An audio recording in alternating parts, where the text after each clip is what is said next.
সাংবাদিকদের মুখোমুখি হলেন রাজ্যে বিরোধী দলনেতা শুভেন্দু অধিকারী।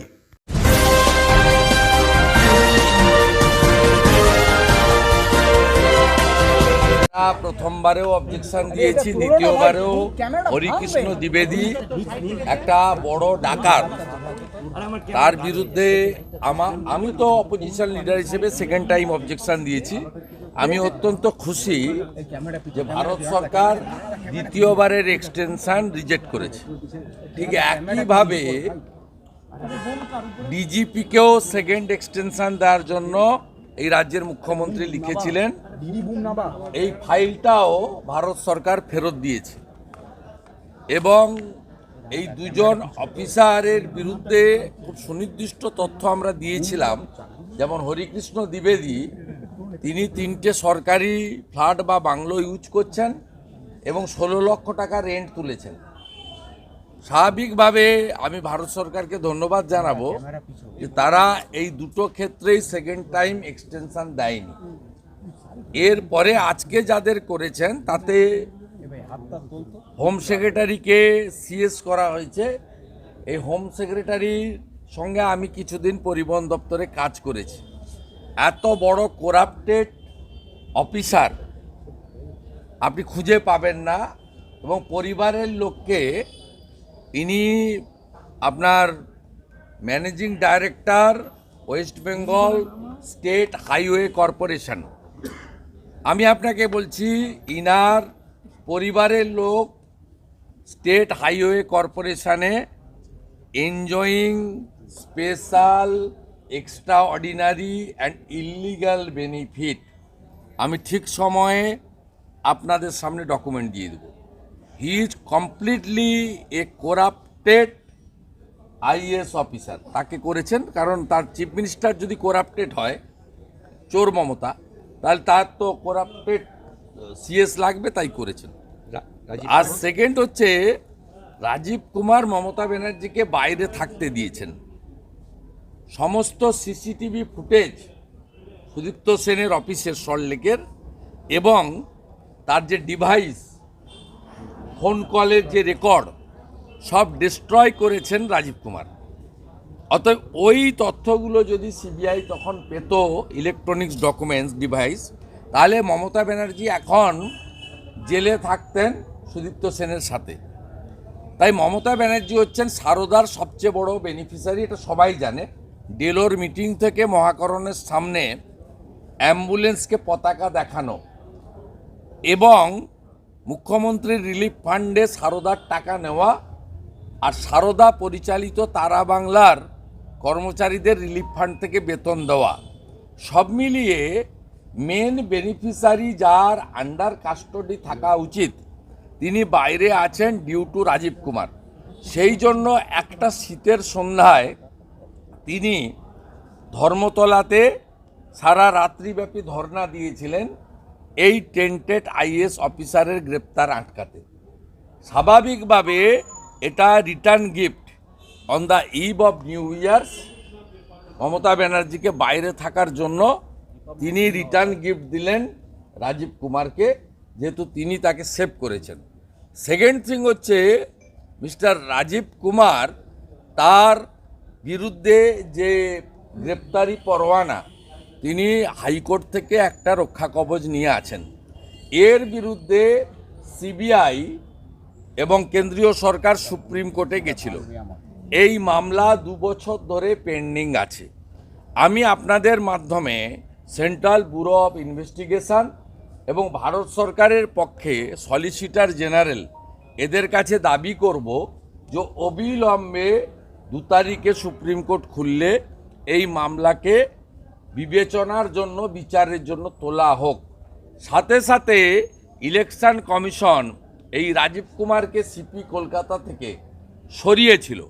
ইলেকশন কমিশনের যে রিসেন্ট গাইডলাইন, তাতে পরিষ্কার বলা আছে এর আগের কোনো নির্বাচনে যে আইএএস আইপিএস বা পুলিশ বা সিভিল অ্যাডমিনিস্ট্রেশনের অফিসারকে ইলেকশন কমিশন একবার সরিয়েছিল, দ্বিতীয়বার তাকে দায়িত্ব দিতে না।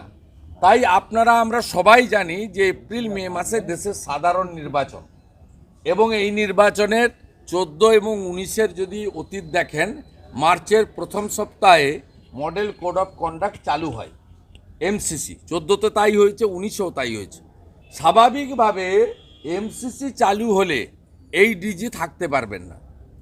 তাই ইলেকশন কমিশনের গাইডলাইনকেও এই সরকার বৃদ্ধাঙ্গুষ্ঠ দেখিয়ে মমতা ব্যানার্জির একটা পেট সার্ভেন্টকে তাকে আজকে ডিজি করা হয়েছে।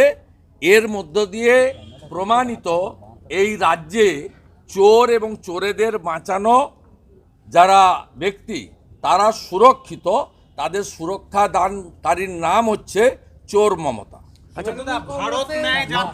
ও নকল করছে আমাদেরকে নকল করছে, তো ওসব কোনো লাভ হবে না। হীরক রাজা কি মানুষের হৃদয় সম্রাট,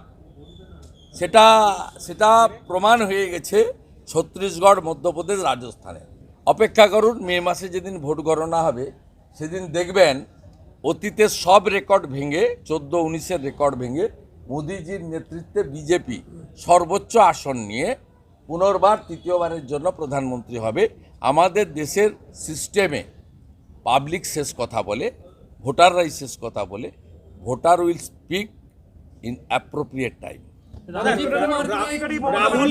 রাহুল গান্ধী এবার ভারত ন্যায় যাত্রা শুরু করছেন প্রায় 2 মাস। মণিপুর আবেগকে শান দিয়ে হেঁটেই দুটো সরকার চলে গেছে। ওই ভারত জোড়ো না ভারত তোড়ো করতে গিয়ে দুটো সরকার চলে গেছে, একটা ভূপেশ বাঘেলের, একটা অশোক গেহলোটের। সবেধন নীলমণি দুটো টিকে আছে, হিমাচল আর তেলেঙ্গানা আর কর্ণাটক। এবার হাঁটার পরে দেখা যাবে তিনটেও চলে গেছে। রাজ্য পুলিশের ডিজি রাজীব কুমার হওয়ায় বেসুরো কুণাল ঘোষ তিনি বলছেন আমি ওনার কথার উত্তর উত্তরাধিকারী ওনার কথার উত্তর দিতে পারবেন একমাত্র মমতা ব্যানার্জি, কারণ তিনি চিৎকার করে বলতেন সারদার বেনিফিশিয়ারির নাম মমতা ব্যানার্জি। অতএব উত্তর মমতা ব্যানার্জি দিতে পারবেন। আপনাদের নবান্ন বিট যিনি করেন তাকে বলুন, প্রশ্নটা যদি সাহস থাকে তাহলে উনাকে আবু হোসেন খান চৌধুরী ডালু বাবু তিনি বলছেন আমার সঙ্গে তৃণমূলের বৈঠক হয়ে গেছে মালদার দুটো আসন নিয়ে, উত্তর মালদা দক্ষিণ মালদা। তা আমাদের কি বেল পাকলে কাকের কি, বিজেপি জিতবে। তা ডালু বাবু কি বললো আমাদের তাতে বড় বাজারে কোঠারি ভাই নিজের পছন্দ মনপসন্দ ডিজিকে বসিয়ে আগামী লোকসভা নির্বাচনে কি একটা বেশ আমরা করতে দেবো না, ওসব কিছু হবে না। শুভেন্দুদা, বড়বাজারে কোঠারি ভাইদের নামে যোগী সরকার রাস্তার সিদ্ধান্ত নিয়েছে কি অযোধ্যায়, কিন্তু এইখানে তারা তো কলকাতার ছেলে, বাংলার ছেলে, তাদের নামে করবে না। তো এখানে পশ্চিমবঙ্গে একটা সেকুলার সরকার আছে, যে সরকার হিন্দু বিরোধী সরকার। নইলে টেট পরীক্ষার ডেট গীতা পাঠের দিন করে, বিজয়া দশমীর নিরঞ্জন ডেট চেঞ্জ করে দেয়। এই সরকার সেকুলারিজমের নামে হিন্দুদের উপর আক্রমণ করে।